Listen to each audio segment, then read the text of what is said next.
Waheguru Ji Ka Khalsa, Waheguru Ji Ki Fateh. My name is Guru Mastak Singh, and I started SikhNet.com about 16 years ago after high school. I just wanted to talk to you for a minute about overcoming fear of standing out and looking different, but yet also standing up for those who need support, who need help, whether it's human rights or just somebody in your neighborhood. When I think of being a Sikh, I think of how integral the Sant Sipahi aspect of a Sikh is so important.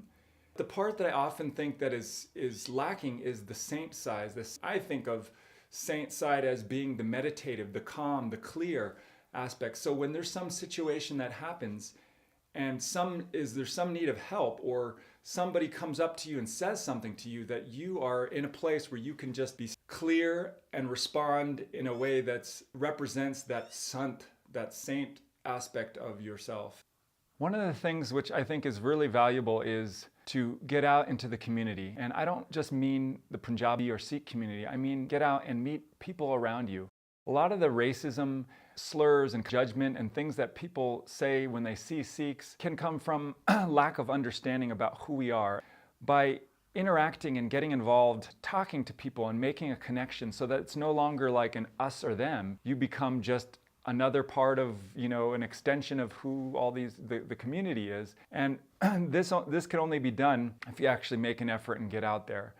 We need to break down the cycle of hate and anger, which only creates more of that same. So when somebody has done something or you hear about something, rather than getting all up in arms and angry and we must do something, try to stop and think.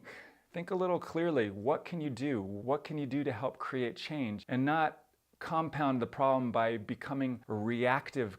If you're not thinking clearly, you might do a lot of things which actually will have a negative action. One thing I'd like to ask you is that whenever you hear about something that's happened, whether it's somebody in your local neighborhood, your family, or somebody far away or in the news, don't be so quick to judge about what has happened. If there's anything I've learned is that there's always a bigger picture and always a bigger story of certain things. And that when we latch onto these narrow kind of viewpoints of something that you just heard without kind of taking in the whole picture, you miss a lot of things and you become a little more jaded in terms of your perspective and maybe the actions that you might take. I like to look at somebody, whether or not they're somebody who's making fun of me or cursing me, as a reflection or a mirror of myself, that I am them and they are me. So whether or not they're somebody I agree with, I still have to look and try to see the God and the humanity in that person and know that I have the opportunity to help create a change, whether it's in that person or the other people around.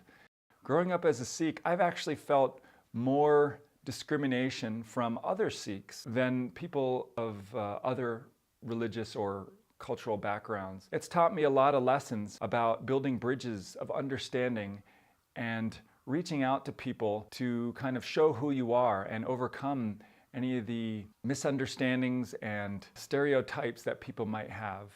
I think that one of the things which is very much needed is more compassion and kindness. When something so harsh is done to anybody that you know or your family, there's no doubt a lot of anger and frustration and emotion. Taking that anger and throwing it back at whoever you perceive as the source of that isn't going to create the solution that you want. There has to be some element of calmness and compassion in terms of how you respond to situations so that you can actually have a positive outcome. Because when somebody gets hurt or something and then they fight back and they do their thing, it just creates this cycle of hate and revenge. And we see a lot of that within the Sikh community, between the Hindu and Muslim communities, just because there's so much history in the past that it has all this buildup of emotion, and it's very difficult to see eye to eye. And when I think of the gurus, I think of these beings that were so calm and clear and straight and so compassionate and saw God in everybody, in every situation, whether or not they were a murderer or a thief